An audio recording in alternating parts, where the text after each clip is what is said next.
Preparados para a palavra? Abra sua Bíblia em Apocalipse. Quando fala de Apocalipse, a galera já treme na base, né? Alguns irmãos não puderam estar aqui, mas o Senhor é poderoso para ministrar no coração deles essa palavra. Apocalipse capítulo 7. Te adoramos, Jesus.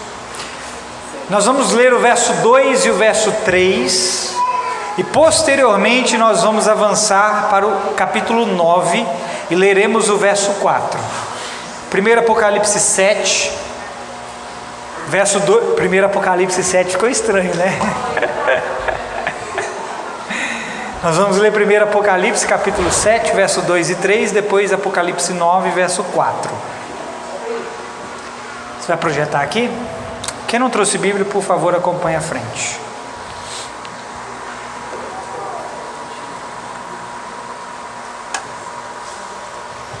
Eu não entendo porque que algumas pessoas têm medo do Apocalipse, gente.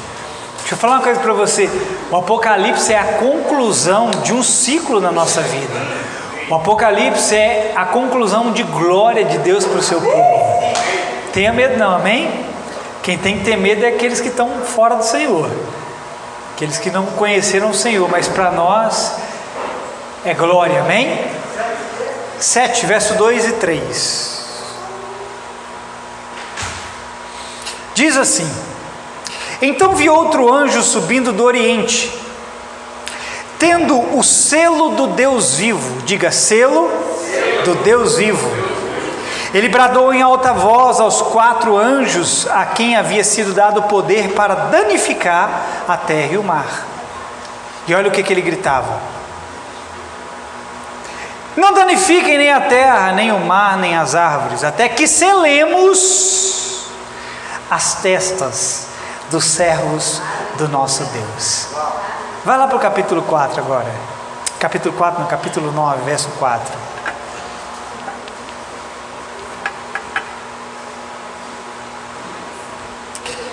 Diz assim: eles receberam ordens para não causar dano nem à relva da terra, nem a qualquer planta ou árvore, mas apenas àqueles que não tinham o selo de Deus na sua testa. Amém? Pode olhar para mim. Deixa eu tomar um pouquinho mais do Espírito aqui.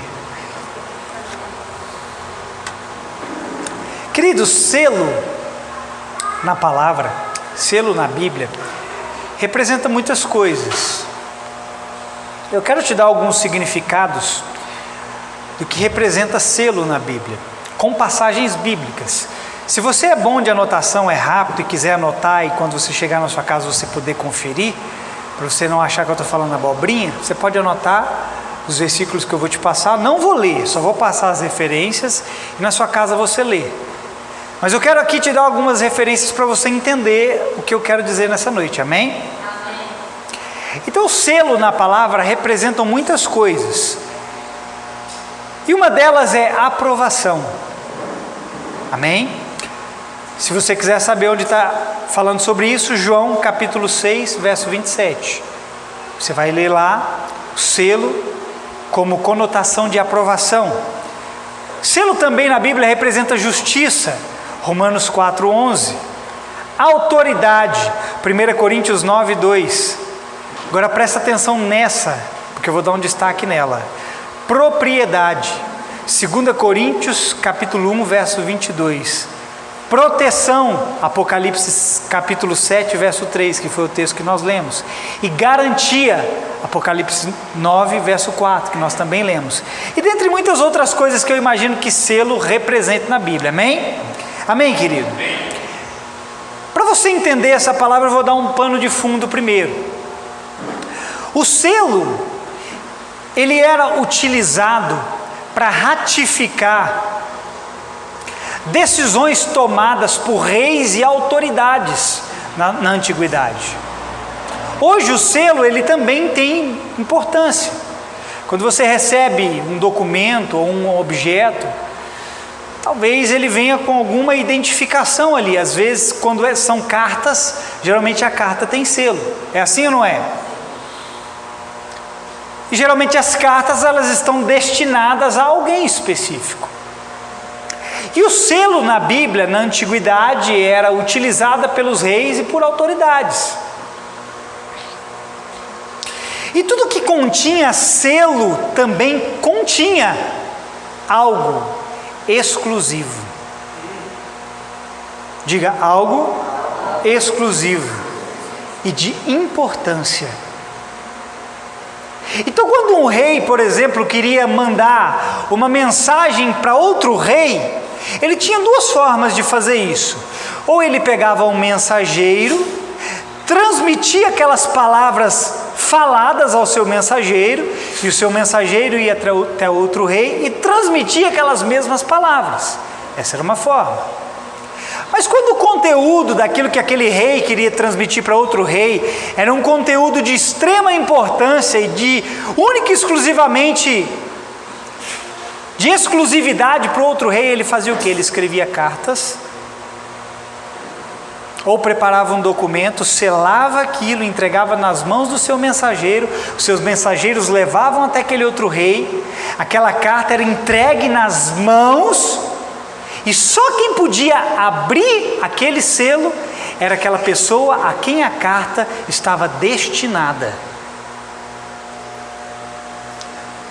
Vai segurando aí que eu só estou dando um pano de fundo para chegar onde eu preciso, amém? Amém, querido? E talvez você pergunta assim, pastor, o que tudo isso tem a ver com o texto de Apocalipse aqui que você leu? Bom, para mim fica óbvio, eu não sei para você. Selo, porque os textos que nós lemos fala de um selo do Deus vivo. Na vida de quem? Na vida dos seus servos. Aqui o texto deixa bem claro que este selo está sobre nós. E pelo fato deste selo estar sobre nós, significa que muitas outras coisas também estão sobre nós. Pastor, quais são essas muitas outras coisas? São esses versículos que eu te dei como referência. Veja, o selo de Deus está sobre a sua vida. E se o selo de Deus também está sobre a sua vida, essas coisas também estão sobre você. Aprovação, justiça, autoridade, propriedade, proteção, garantia e etc.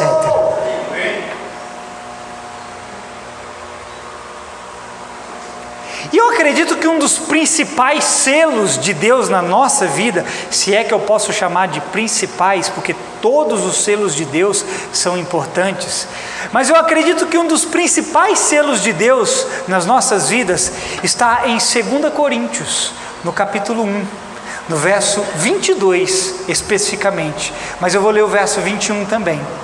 2 Coríntios capítulo 1, verso 21 e 22 diz assim: ora, é Deus que faz que nós e vocês permaneçamos firmes em Cristo. Ele nos ungiu, nos selou. Diga, Deus me selou. Olha o selo de Deus aqui. Nos selou como sua propriedade e pôs o seu Espírito em nossos corações como garantia do que está por vir. Acredito que esse seja um dos principais selos de Deus em nós, um selo de propriedade. Isso te alegra quando você ouve isso? Você fica feliz quando você ouve que você é propriedade de Deus? Existe algo e alguém colocado em você que o identifica. Querido, você não é filho de chocadeira. Você nem é filho do Joãozinho e da Mariazinha. Você é filho do Deus Altíssimo. Tem uma identificação sobre você. Você possui uma identidade, querido. Amém, irmão? E essa identidade, essa propriedade é vista no selo de Deus na sua vida. E se não bastasse Deus selar você, Deus colocou alguém dentro de você como garantia deste selo. O Espírito Santo. Aqui o texto diz que o Espírito Santo é a garantia. Amém, querido? A Bíblia diz que nós somos povo de propriedade exclusiva de Deus. Você também é a habitação do Espírito Santo. Tem uma canção no mundo, eu acredito que vocês vão lembrar, todo mundo já deve ter ouvido essa canção. É uma canção do mundo, diz assim: não sou de ninguém, eu sou de todo mundo e todo mundo me quer bem. Quem ouviu essa canção? Pois eu vou te dizer uma coisa: você é de alguém, irmão. Você não é de todo mundo. E o mundo não te quer bem. O mundo só quer usar você e descartar você e te jogar fora. Sabe por quê? Porque o mundo não pagou um alto preço por você. Aquele que pagou um alto preço por você pagou para identificar você, para tornar você propriedade exclusiva dele. Agora eu quero que você imagine algo comigo. Eu dei um exemplo aqui de cartas que os reis escreviam e enviavam para outros reis. Eu quero que você imagine o seguinte cenário: você sendo uma carta. Diga assim: eu sou uma carta. Agora imagina dentro dessa carta um conteúdo escrito de máxima importância. Imaginou? Aquele conteúdo que é de tão importância, mas de tão importância, que você é capaz de nem entregar para outro, entregar para você. Imagina esse conteúdo de tão importância que você não tem nem coragem de levar nos correios, para os correios entregar. Você tem capacidade de sair daqui e andar 100 quilômetros para entregar nas mãos da pessoa, de tamanha importância que é aquele conteúdo. Imagina assim comigo. Imaginou? E essa carta possui um selo.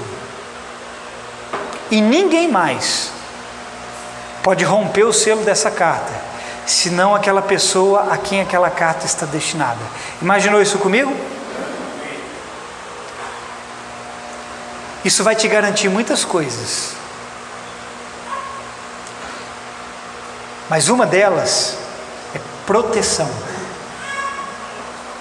Você vai entender o que eu estou te dizendo. Você é essa carta com um conteúdo totalmente importante e exclusivo. Ninguém pode abrir essa carta, a não ser aquele a quem a carta está destinada. Você é a carta, ela está destinada para alguém. Ninguém pode abrir esse conteúdo a não ser ele. E isso te garante uma coisa: proteção. Por quê, pastor?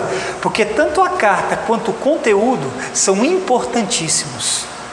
A carta é você e o conteúdo é o Espírito Santo dentro de você. Ele é a garantia dentro de você. Tá, pastor? Então simplifica para mim. Vou simplificar. Você tem um selo de pertencimento e ninguém pode abrir você além de Deus. Quando eu te mandei imaginar, você sendo uma carta, 2 Coríntios, capítulo 3, verso 3, diz assim: vocês demonstram que são uma carta de Cristo, resultado do nosso ministério, escrita não com tinta, mas com o Espírito do Deus vivo, não em tábuas de pedra, mas em tábuas de corações humanos. Viu? Você é uma carta que está sendo escrita por aquele que foi selado dentro de você. Ok, pastor, mas o que tudo isso tem a ver com o texto de Apocalipse? Agora preste muita atenção. Deus selou o seu espírito com o espírito dele. Diga: Deus selou o meu espírito com o espírito dele. Tudo que você precisa ser, você será no Espírito. Amém? Amém. Porém, nós vemos aqui no texto que nós lemos, um selo sendo colocado onde? Você reparou o texto que a gente leu? Esse selo era colocado aonde? Faz assim, na testa. Amém? Algumas versões diz fronte, outras testa. na testa dos servos de Deus. Eu não creio que esse selo que Deus colocou na testa dos servos de Deus seja uma marca visível, mas uma marca invisível. Eu não estou vendo um selo na sua testa, mas eu sei que você pertence a alguém. Então eu não creio que esse selo que Deus vai colocar na testa do seu povo é um selo onde as pessoas vão ver, mas eu tenho certeza que é um selo que seres espirituais veem, sejam eles do bem ou sejam eles do mal. Querido, quando o céu e o inferno olham para a sua vida, eles veem um selo de Deus em você. Quando anjos e demônios olham para você, eles veem algo na sua testa, um selo de pertencimento, um selo de propriedade. E se você reparar aqui no texto, as pessoas na qual possuíam o selo não seriam atingidas pelas calamidades que viriam sobre a terra. Você se alegra em saber que o que está por vir não afetará você? Não, eu acho que você não fica feliz, não. Você se alegra em saber que o que está por vir não afetará você? Querido, quando a Bíblia diz que 1000 cairão ao seu lado, 10.000 à sua direita, isso é verdade. Isso não é suposição de Deus, não, isso é verdade.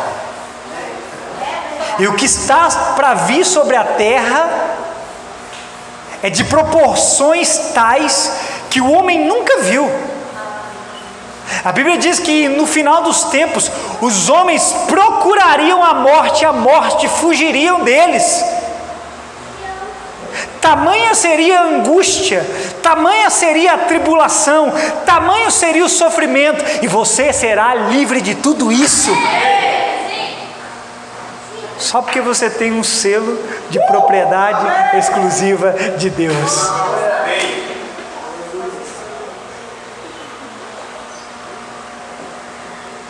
Agora, pega o ensinamento que eu preciso transmitir para você nessa noite. Olha para mim, porque isso aqui é que Deus quer. Agora é que eu vou começar a pregar, porque é isso aqui que Deus quer transmitir para nós nessa noite. O fato desse selo ser na testa ou na fronte nos ensina algo. Primeiro, onde está a testa? Onde está a testa, irmão? Está na sua cabeça.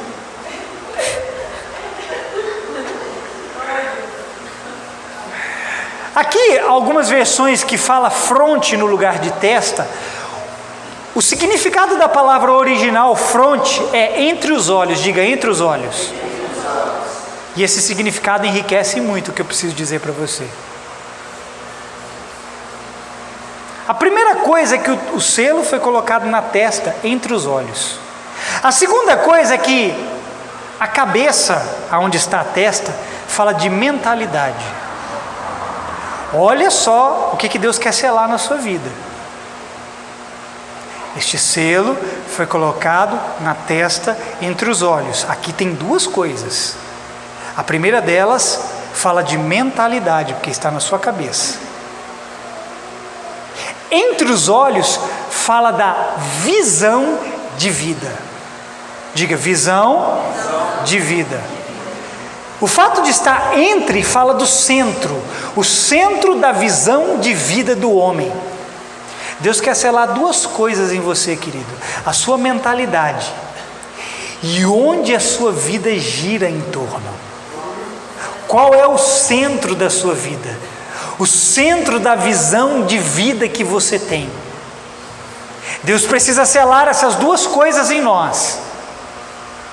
Você vai entender lá na frente porque que Deus precisa selar essas duas coisas em nós. Deus não quer apenas o seu espírito selado, Ele quer a nossa mente e visão seladas. Amém? Então o que Deus está fazendo conosco? Deus está nos concedendo uma mentalidade e visão dos céus. Querido, você não está sendo ensinado a outra coisa, a não ser pensar como o céu e a ver como o céu. Vou repetir, você não está sendo ensinado outra coisa, a não ser a ter a mentalidade do céu e a visão do céu.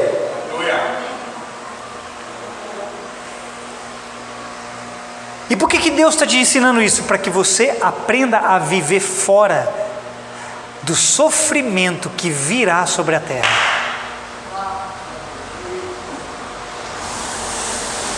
Tem gente que acredita que vai sofrer como todo mundo. Desculpa, se ele acredita, talvez ele vá sofrer mesmo, mas eu não. Eu acredito que Deus pode até permitir o seu povo ver o sofrimento, mas o seu povo que guardou a sua palavra e o seu nome, como diz lá em Apocalipse, lá para as igrejas, Deus livrará esse povo da perseguição futura. Deus livrará esse povo do sofrimento futuro. E os homens, queridos, serão afligidos. Olha para mim. Os homens serão afligidos só por uma coisa: por não terem o selo de Deus nas suas testas, por não terem o selo de Deus nas suas vidas. Porque aqui o texto que nós lemos diz isso: quem não foi encontrado com o selo de Deus vai padecer, vai sofrer. Amém? Querido, embora Jesus tenha morrido por todos os homens, para comprar todos os homens para Deus, nem todos os homens vão aceitar o sacrifício dele. Muitos homens irão rejeitar e terão se vendido para outros. Jesus morreu para comprar todo mundo, mas os homens terão se vendido para outros. E você sabe o que marca esses homens que se venderam para outros? Sabe qual que é a diferença desses homens para nós? É a mente e a visão. E agora eu vou apertar um pouquinho o calo aqui para você.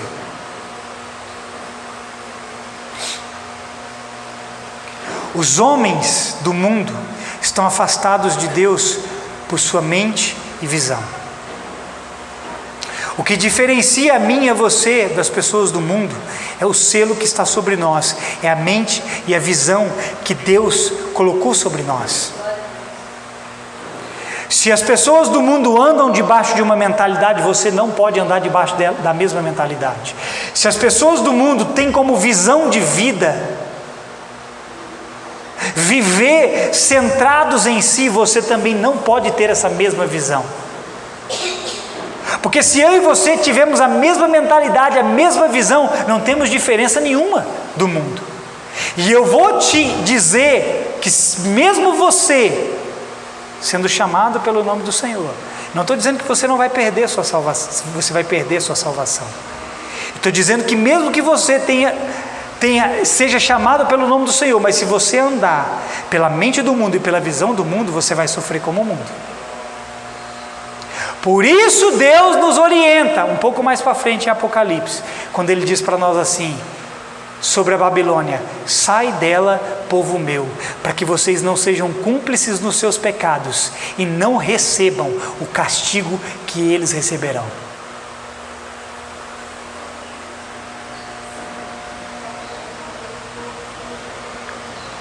Então Deus está selando a sua mente, querido. Deus está selando a sua visão. Deus está removendo de nós. Agora ouça, porque aqui está a diferença entre nós e o mundo. Deus está removendo de nós as aspirações do mundo. Diga, aspirações do mundo, que são abastecidas pelas cogitações de Satanás. Sei que você não entendeu nada do que eu falei, mas eu vou repetir. O mundo está abastecido com a mentalidade humana. O mundo está fomentado pelas cogitações de Satanás.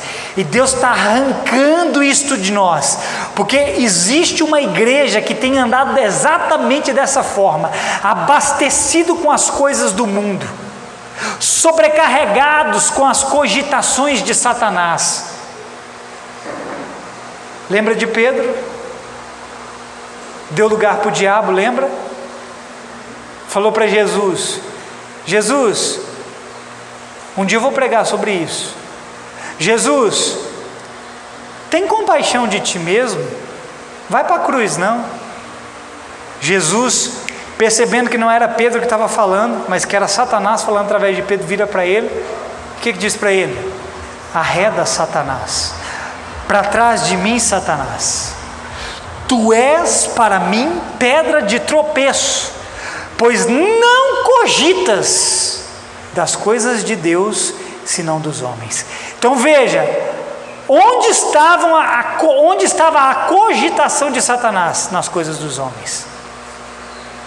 Nós encontramos na igreja hoje muitas pessoas carregando aspirações mundanas, fruto de cogitações de Satanás. É o diabo que tem fomentado na vida do povo de Deus viver uma vida como todo mundo vive. Deus quer selar você, amém?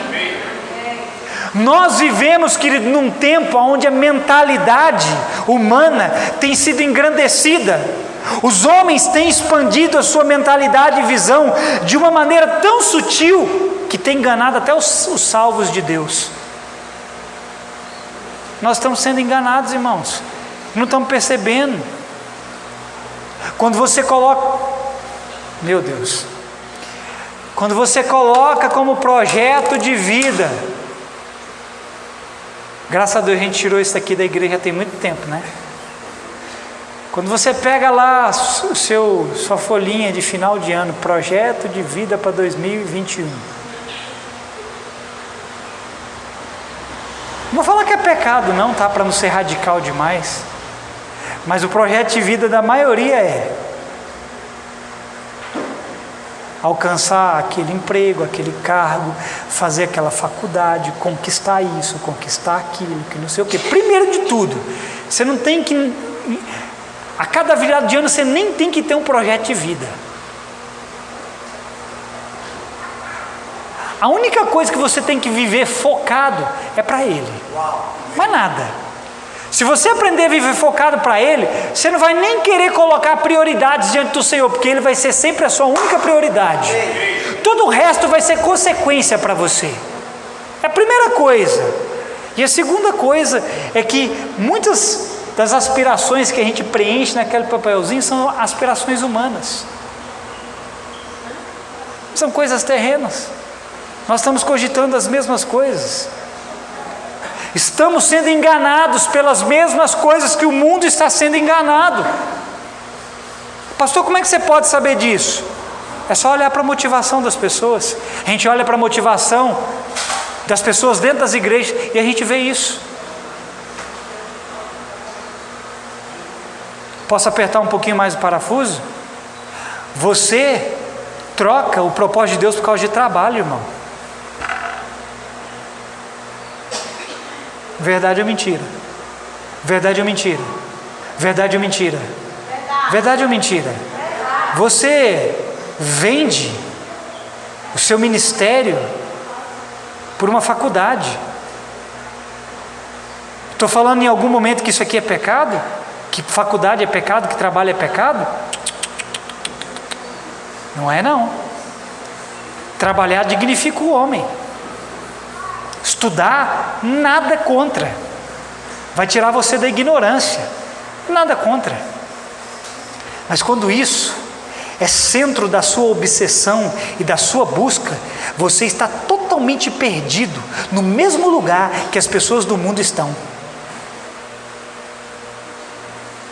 Quando tudo isso substitui a visão de Deus para você, rouba de você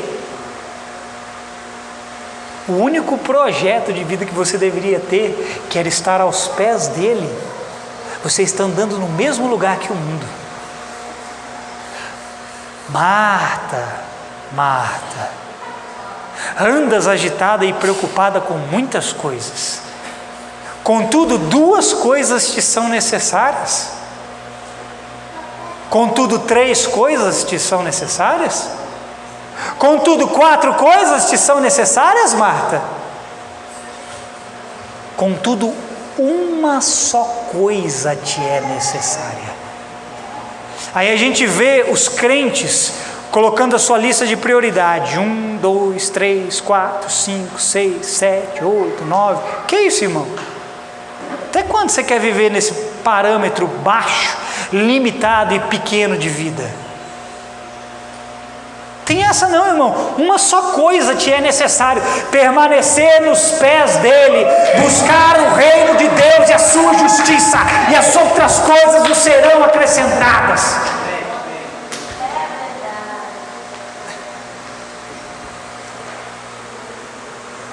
Tudo que há no mundo, querido, as suas paixões, as suas concupiscências, ou seja, as suas vontades e desejos, tudo que há no mundo, a Bíblia diz, não provém do Pai, mas do mundo.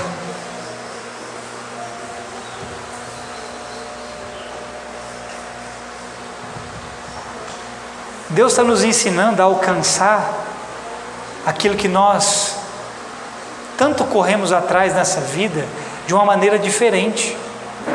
Você ainda não entendeu isso. Deus está querendo te ensinar a alcançar a sua casa própria da maneira diferente como você está acostumado. Deus quer te ensinar a conquistar o seu carro de uma maneira diferente. Deus quer te ensinar a ter aquele emprego que você tanto almeja de uma maneira diferente. Deus quer te ensinar, meu irmão, viver essa vida de uma maneira diferente, mas porque você está sendo todos os dias treinado por esse mundo, andando pela mente deste mundo, pela visão deste mundo, você está vivendo da mesma forma que ele.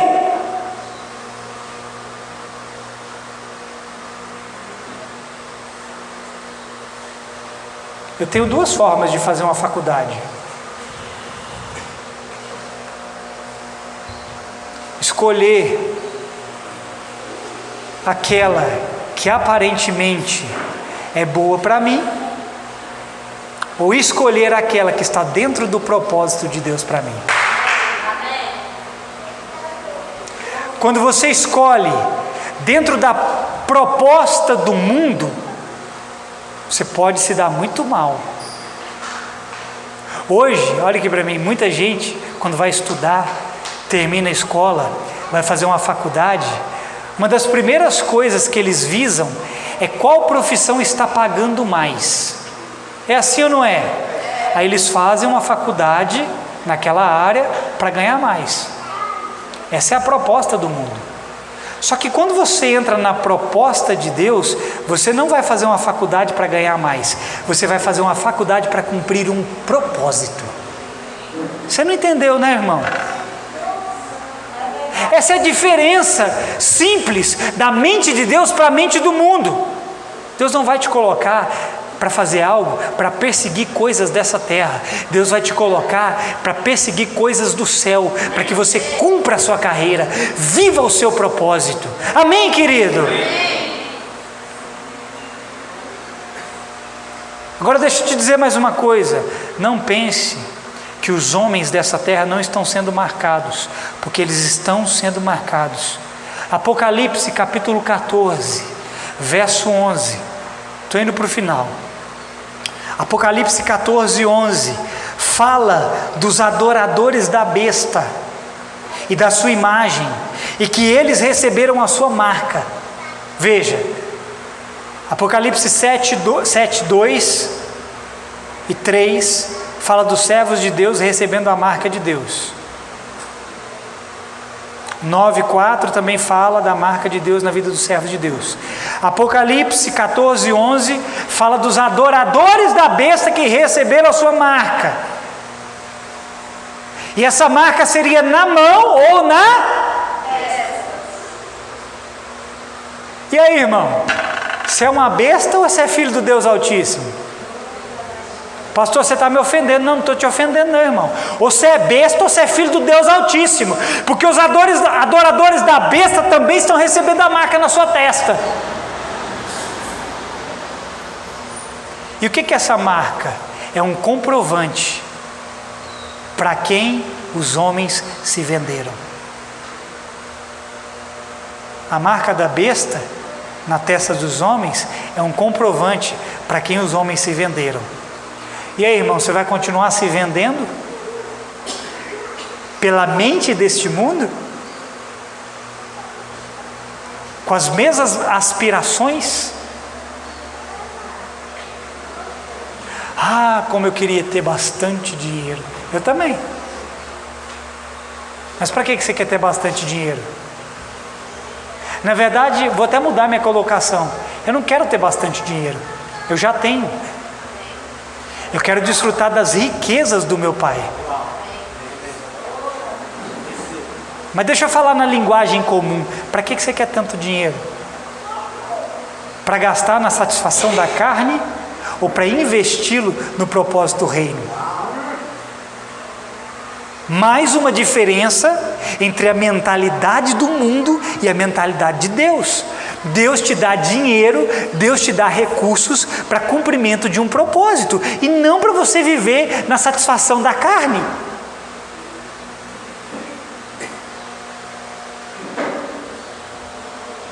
Apocalipse 17:5 fala da grande Babilônia, conhecida como a mãe das prostitutas, e diz que em sua testa havia uma inscrição. Aonde havia? Mentalidade. Babilônia, a grande, a mãe das prostitutas. Vou ler o texto. Diz assim: em sua testa havia esta inscrição: mistério. Babilônia, a grande, a mãe das prostitutas e das práticas repugnantes da terra. O que é Babilônia, querido? Diga assim, Babilônia. Mais forte, diga, Babilônia é uma mentalidade de se viver. Deus te libertou da onde? Diga, do Egito. Agora Deus vai te libertar da onde? Da Babilônia. A única maneira de Deus arrancar a Babilônia de dentro de você, querido, é mudando a sua mente, é te dando a visão dos céus. Amém, querido? Então deixa eu te fazer uma pergunta para a gente terminar. A quem pertence a sua mente e visão?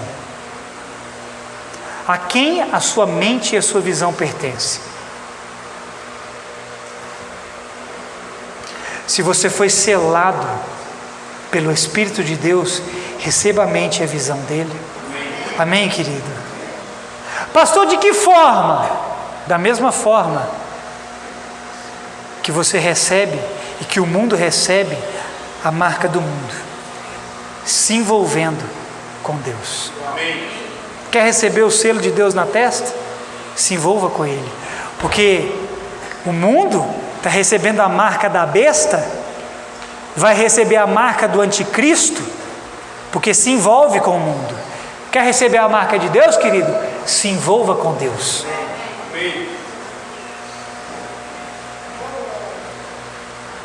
Apocalipse 18:4, advertência de Deus ao dizer a respeito da Babilônia: sai dela, povo meu, para que não sejais participantes de seus pecados e recebam a mesma punição que ela. Quer ser punido? Junto com a Babilônia? Então sai dela. Amém? Apocalipse 20, verso 3, fala que Deus irá selar Satanás por 1000 anos no abismo. Olha só, e que aqueles que não receberam a marca da besta na sua testa irão reinar por 1000 anos com Deus na terra. Quer reinar com Deus, irmão? Então deixa Deus arrancar essa marca da besta da sua testa. Seja besta não, irmão. Reine com o Senhor, amém? Porque você é chamado para reinar com Ele. Irmão, vou te falar uma coisa, está chegando esse dia. Esse dia está chegando, querido, e tudo que está escrito na palavra vai acontecer. A questão é, olha para mim, vou repetir de novo. Esse dia está chegando, no qual nós reinaremos com o Senhor na terra. Vai se cumprir a palavra. A questão é, qual selo está na sua testa? Qual a marca está em você, querido?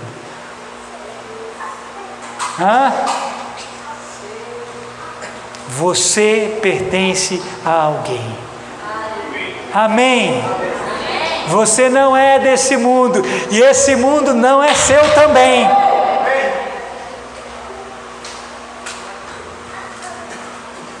Pastor, como é que eu me envolvo? Com o Espírito, com a palavra. Glória a Deus. Você recebe essa palavra? Sai enquanto é tempo, querido.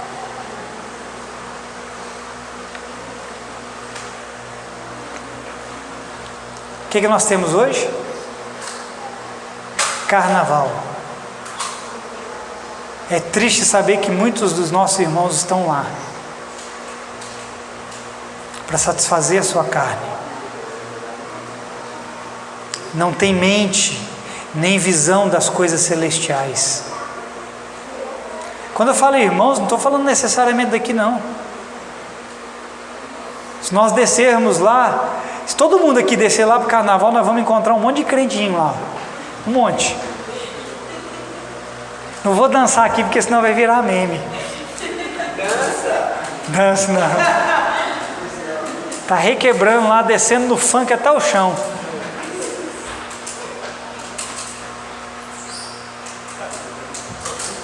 Vão sofrer.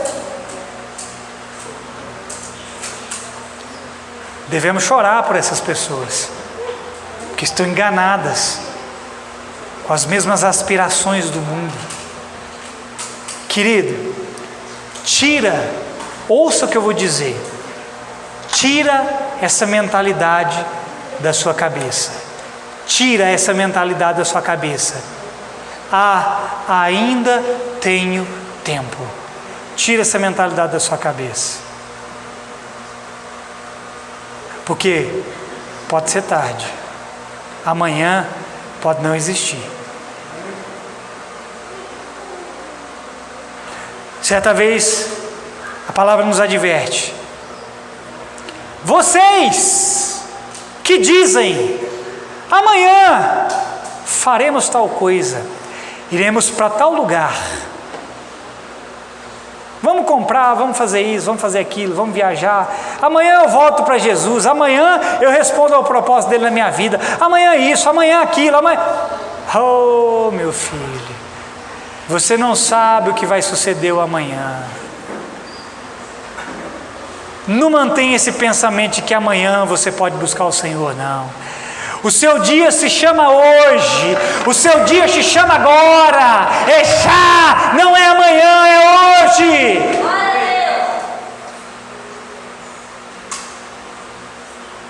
Você teve a oportunidade de se aproximar diante de Deus hoje, você o fez, você teve chances de um pouco mais da mentalidade dele ser imprimida dentro de você, você permitiu. O dia se chama hoje. Amém?